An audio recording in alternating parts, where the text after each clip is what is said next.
सभी को जय हिंद। और आप सभी को ट्रिगोनोमेट्री का पहला इंट्रोडक्शन क्लास मिल चुका है। तो आज हम लोग फार्मूला करने के बाद ये दूसरे क्लास की तरफ बढ़ेंगे, पार्ट 2। और ट्रिगोनोमेट्री के पार्ट 2 में आज हम लोग अनुपात सूत्र से रिलेटेड प्रश्नावली 8.1 करेंगे। आज हम लोग को पढ़ना है प्रश्नावली 8.1।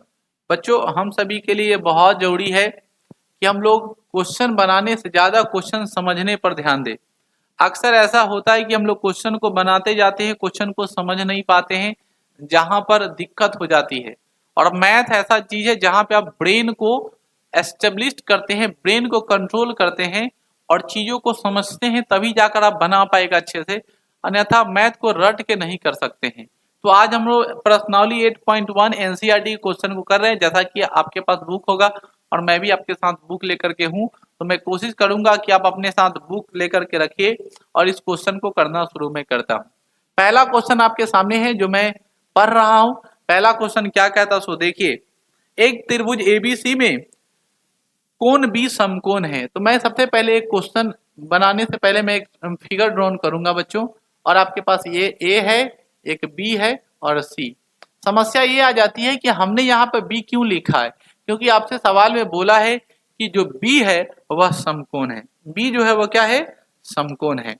अब देखो, जिसमें ए बी का मान 24 सेंटीमीटर, ए और बी का मान दिया है 24 सेंटीमीटर और बी सी का मान दिया है 7 सेंटीमीटर। तो ये बी सी नीचे वाला है, तो कितना सेंटीमीटर, 7 सेंटीमीटर।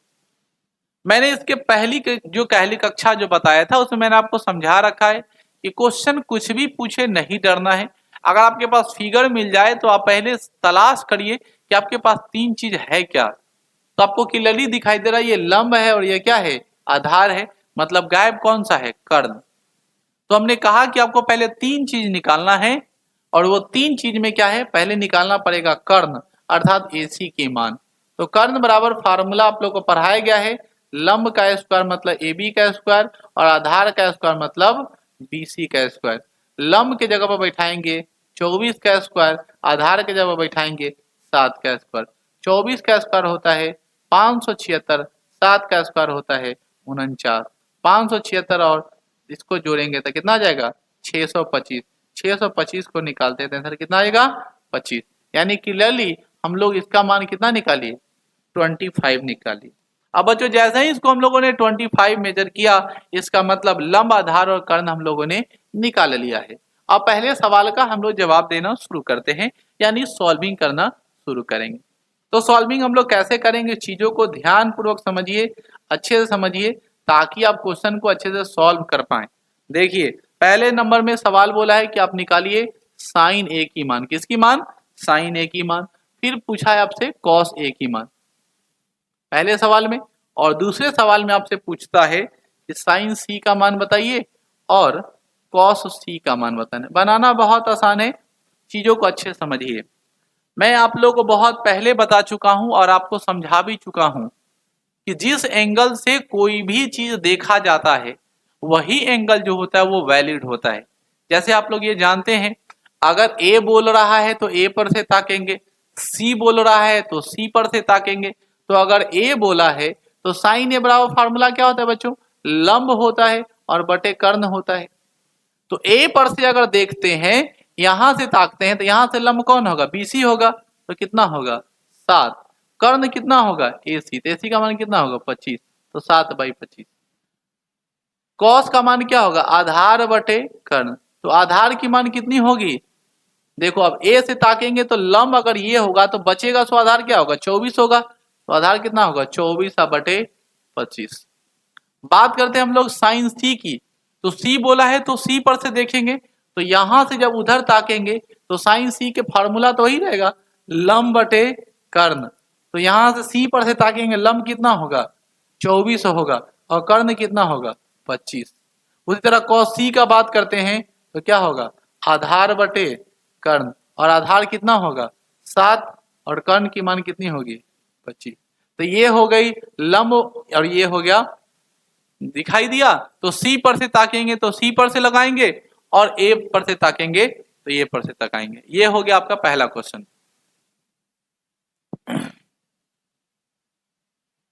अब लोग बढ़ेंगे क्वेश्चन नंबर दूसरे के तरफ। इसके तरफ दूसरे के तरफ बढ़ेंगे। तो दूसरे के तरफ हम लोग बढ़ेंगे तो क्या करेंगे, क्वेश्चन नंबर 2 देखते। क्वेश्चन नंबर 2 आपके सामने एनसीईआरटी में क्या कहता है, आकृति में, तो आकृति पहले देख लीजिए। आकृति में आपको दे रखा है क्वेश्चन नंबर 2 में साफ साफ बहुत अच्छा दे रखा है ऐसा फोटो, आकृति बना लिए। अब यहाँ पर लिख दिया है P, यहाँ पर लिखा है Q और यहाँ पर लिखा है R और इस तरह का दे रखा है। अब यहाँ पर लिख दिया बच्चों 12 और यहाँ पर लिख दिया है 13। अब आपसे सवाल पूछा है क्या कि tan P minus cot R का मान बताइए। क्या पूछा है, tan P minus cot R का मान बताइए।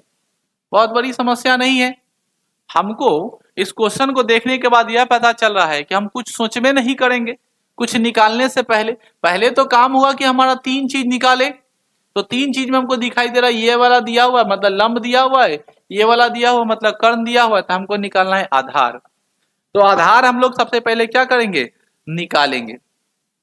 आधार जो हम लोग सबसे पहले निकालेंगे, अब आधार कैसे निकालेंगे सो समझ रहिए।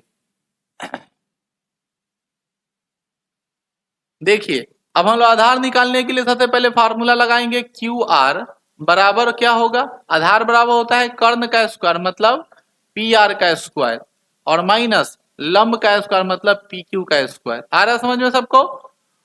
पी आर का मान कितना है 13 मतलब 13 का स्क्वायर, पी क्यू का मान कितना है 12 का स्क्वायर। तो जब इसको एडजस्टमेंट करेंगे तो 13 का स्क्वायर 169 और 12 का स्क्वायर 144, फिर घटा लेंगे तो आएगा 25 और 25 का रूट तोड़ते हैं तो बच्चों मिलता है 5। यानी कुल मिलाकर के हम लोगों ने किसका मान निकाल लिया, तो हम लोगों ने निकाल लिया क्यू आर की मान हम लोगों ने निकाल ली, कितना आ गया 5।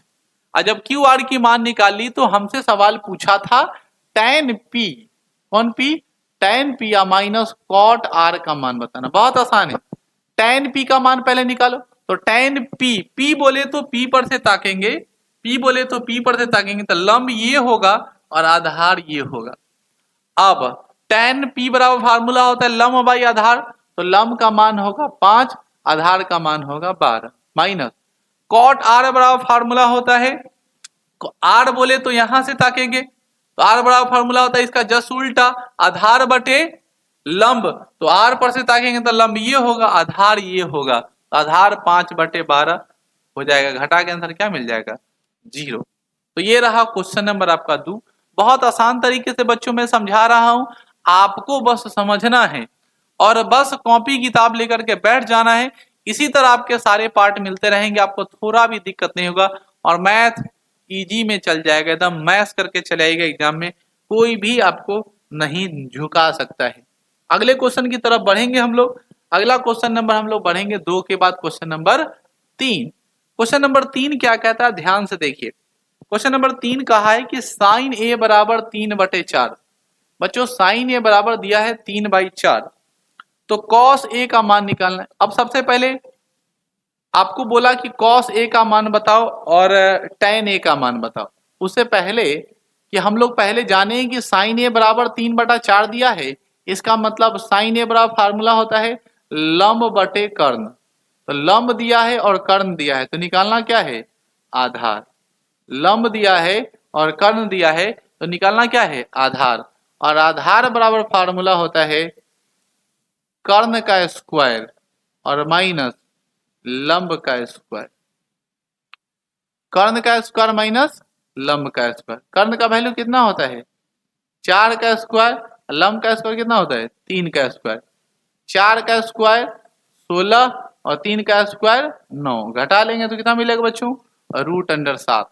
तो क्लियरली आपको मिल गया √7 किसकी मान निकल गई आधार की मान निकल गई। तो आधार जब आप लोगों ने निकाल लिया तब आपसे सवाल पूछता है कॉस ए की मान बताइए, और फिर आपसे पूछता है कौन सा tan ए का मान बताइए। तो कॉस ए बराबर फार्मूला क्या होता है, कॉस ए बराबर फार्मूला होता है आधार और बटे कर्ण। तो आधार कितना है √7, कर्ण कितना है 4। tan ए का मान क्या होता है फार्मूला बच्चों लंब बटे आधार। लंब की मान कितनी है 3, आधार की मान कितनी है √7। तो ये हो गया क्वेश्चन नंबर 3। बहुत आसान तरीके से आप लोग बना पाइएगा। चलिए क्वेश्चन नंबर 4 को हम लोग देख लेते हैं। क्वेश्चन नंबर 4 में बहुत अच्छी बात लिखी हुई है कि 15 cot A बराबर 8 लिखा है। तो अभी पहले सोचना ही नहीं है आगे, पहले इसको सरिया लेते हैं। बउआ रे ई वाला इन्हें गुना में है तो नहीं आएगा तो भाग में आएगा। तो जब इस भाग में हम लोग ठेलेंगे तो cot A अब बराबर ये गुना में है तो उधर किधर आ जाएगा, भाग में आ जाएगा। यानी कितना मिला, 8/15 मिल गया। अब ये 8/15 मिला, इसका मतलब ये वाला किसकी वैल्यू दे रखा है, ये वाली वैल्यू दे रखा है बच्चों किसकी, ये दे रखा है लंब आधार की वैल्यू, और ये दे रखा है लंब की वैल्यू।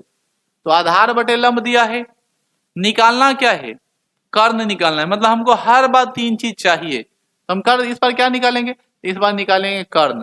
तो कर्ण बराबर फार्मूला क्या पढ़ा है आप लोग को, कर्ण बराबर बच्चों फार्मूला पढ़ाए हैं लंब का स्क्वायर और प्लस किसका स्क्वायर, आधार का स्क्वायर। लंब के जगह पर कितना बैठा देंगे, तो लंब के जगह पर बैठा देंगे हम लोग, ध्यान से सुनिए, लंब के जगह पर कितना बैठाएंगे 15, तो 15 का स्क्वायर, इस जगह पर कितना बैठाएंगे 8 का स्क्वायर।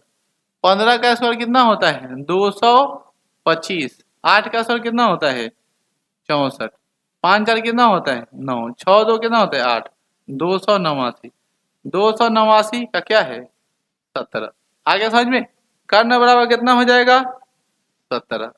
अब निकाल लिए, अब आगे बढ़ेंगे ध्यान से सुनेंगे। अब आपसे सवाल क्या पूछा है, सवाल पूछा है कि साइन ए और सेक ए का मान बताओ। बहुत इजी सवाल पूछ रहा है, साइन ए का मान बताना है। साइन ए वाला फार्मूला क्या था बच्चों, लंब बटे कर्ण। तो लंब का मान कितना हो जाएगा, तो लंब का मान देख लीजिए 15 है, कर्ण का मान कितना है 17। उसी तरह आपको क्या निकालना है, सेक ए का मान, साइन ए के बाद क्या निकालना है सेक ए का मान निकालना है। तो सेक ए का मान अगर निकालना है तो क्या लिखोगे फार्मूला, आधार लिखेंगे और बटे क्या लिखेंगे, सॉरी कर्ण बटे क्या लिखेंगे आधार लिखेंगे। तो कर्ण का मान अभी कितना निकाले हैं, कर्ण का मान निकाले हैं 17 और आधार की मान कितनी है 8। तो ये आंसर हो जाएगा। तो क्वेश्चन नंबर 4 हम लोग इस प्रकार कर चुके हैं। अब क्वेश्चन नंबर 5 को हम लोग लेते हैं। क्वेश्चन नंबर 5 क्या कहता है, ध्यान से सुनेंगे। क्वेश्चन नंबर 5 कहता है कि सेक थीटा बराबर दिया है 13/12। कुछ नहीं सोचना है, पहले फार्मूला लिखना है। ये कर्ण हो गया और ये क्या हो गया आधार। तो हमें निकालना कौन सा है, तीसरा पार्ट जिसका नाम क्या है लंब। और लंब बराबर क्या होता है फार्मूला, तो कर्ण का स्क्वायर और माइनस आधार का स्क्वायर का रूट अंडर, कर्ण का स्क्वायर माइनस आधार का स्क्वायर का रूट अंडर। कर्ण के जगह पर कितना बैठाएंगे, तो 13 का स्क्वायर, आधार की जगह पर कितना स्क्वायर बैठाएंगे, तो 12 का स्क्वायर। 13 का स्क्वायर कितना होता है 169, 12 का स्क्वायर कितना होता है 144। दोनों को घटा लेंगे तो कितना मिलेगा 25। कितना मिल गया बच्चों 5 मिल गया। लंब जैसे ही निकाल लिए तब आपसे सवाल जो पूछता है उसकी वैल्यू डालिए। सवाल क्या पूछा है, सभी त्रिकोणमितीय अनुपात बताओ। बच्चों मैं आप सभी को पढ़ा चुका हूं, त्रिकोणमितीय अनुपात की संख्या कितनी होती है 6, जिसमें से एक दिया है। इसके बाद कौन कौन सा बचता है, सब याद है, सब आप लोग को याद है मेरे राजा, आप लोग को याद है कौन कौन। तो पहला होता है साइन, दूसरा क्या होता है कॉस, तीसरा क्या होता है टैन। साइन का उल्टा क्या होता है कॉसेक, कॉस का उल्टा क्या होता है सेक, जो यहाँ पर दिया है। अगला क्या होता है टैन का उल्टा कॉट, उसमें थीटा लगा हुआ है तो सब में क्या लगा देंगे थीटा लगा देंगे। अब साइन थीटा का फार्मूला क्या होता है लंब बटे कर्ण, साइन थीटा का फार्मूला क्या होता है लंब बटे कर्ण। तो लंब का मान कितना होगा देख सकते हैं, लंब का मान कितना होगा तो 5 होगा, कर्ण का मान कितना होगा 13 होगा। कॉस थीटा का मान कितना होता है बच्चों, आधार बटे क्या होगा कर्ण होगा। आधार की मान कितनी होगी आप लोग देखिए 12 होगा, कर्ण का मान कितना होगा 13। उसी तरह इसका फार्मूला क्या होता है tan थीटा बराबर लंब बटे आधार, लंब का मान कितना होगा 5, आधार का मान कितना होगा 12। कोसेक थीटा बराबर क्या होगा तो कर्ण बटे लंब, कर्ण का मान कितना होगा 13, लंब का मान कितना है 5। कॉट थीटा बराबर क्या होता है बच्चों फार्मूला आधार बटे लंब, आधार की मान कितनी है 12, लंब की मान कितनी है 5। ये सभी त्रिकोणमितीय अनुपात की वैल्यू लिख ली। उम्मीद करते हैं कि आपको ये सारी चीजें समझ में आ रही होगी। 1 से लेकर के 5 तक मैं बता दिया हूँ। अगला जो क्वेश्चन आएगा 5 से लेकर 10 तक नेक्स्ट वीडियो में, क्योंकि अभी आप नए हैं, ज्यादा लंबा वीडियो देंगे तो आप लोग पढ़ नहीं पाइएगा, रिजेक्ट कर दीजिएगा। तब तक के लिए आप सभी को धन्यवाद। जय हिंद, जय भारत, जय स्टूडेंट। और हाँ, वीडियो को शेयर जरूर करिएगा, क्योंकि बहुत मेहनत से वीडियो बना के आप सभी के लिए दे रहे हैं। Thank you.